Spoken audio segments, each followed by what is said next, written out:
بسم اللہ الرحمن الرحیم۔ السلام علیکم ورحمۃ اللہ وبرکاتہ۔ نبی کریم صلی اللہ علیہ وآلہ وسلم آپ نے ایک دن حضرت سیدتنا عائشہ صدیقہ رضی اللہ تعالی عنہا سے ارشاد فرمایا، یا عائشہ تو لا تنامی حتی تعملی اربعۃ اشیاء، اے عائشہ رات کو سونے سے پہلے تم 4 کام کر کے سویا کرو۔ پہلا کام، حتی تختمی القرآن، رات کو سونے سے پہلے ایک قرآن پاک مکمل تلاوت کیا کرو۔ حتی تجعلی الانبیاء لکی شفاء یوم القیامہ، رات کو سونے سے پہلے اللہ کے نبیوں کو اپنے اوپر گواہ بنا کے سونا۔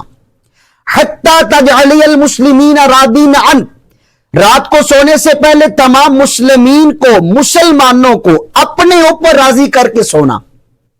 حتی تجعلی حجۃ و عمرہ، رات کو سونے سے پہلے ایک حج بھی کرنا اور ایک عمرہ بھی کرنا۔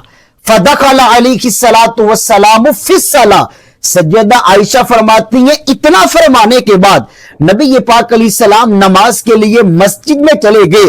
حتی اتمہ الصلاۃ، جب حضور علیہ السلام نماز سے فارغ ہوئے، آپ میرے حجرے میں تشریف لائے، میں نے عرض کیا امرتنی باربعۃ اشیاء، آقا آپ نے مجھے 4 کام کرنے کا حکم دیا، یا رسول اللہ یہ 4 کام کیسے ممکن ہے؟ نبی پاک علیہ السلام نے کیا کیا؟ فتبسم رسول اللہ صلی اللہ علیہ وسلم، اللہ کے سونے محبوب علیہ السلام نے مسکرانا شروع کر دیا۔ میرے آقا کریم علیہ السلام نے فرمایا، اے عائشہ پریشان ہونے کی بات نہیں، رات کو سونے سے پہلے 3 مرتبہ سورہ اخلاص پڑھو، رب ختم قرآن کا ثواب عطا فرمائے گا۔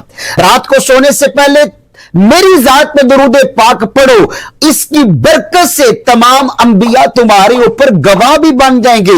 اور رات کو سونے سے پہلے استغفار، استغفر اللہ ربی من کل ذنب واتوب الیہ، اس کا وظیفہ کرو، اس کی برکت سے تمام مسلمین تمہارے اوپر راضی بھی ہو جائیں گے۔ اور رات کو سونے سے پہلے سبحان اللہ والحمد للہ ولا الہ الا اللہ واللہ اکبر پڑھو، اس کی برکت سے اللہ تمہیں مقبول حج اور عمرے کا ثواب بھی عطا فرمائے گا۔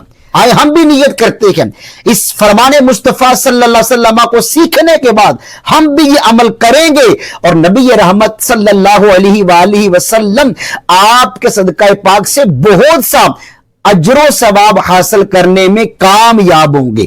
اللہ مجھے اور آپ کو توفیق عمل نصیب فرمائے۔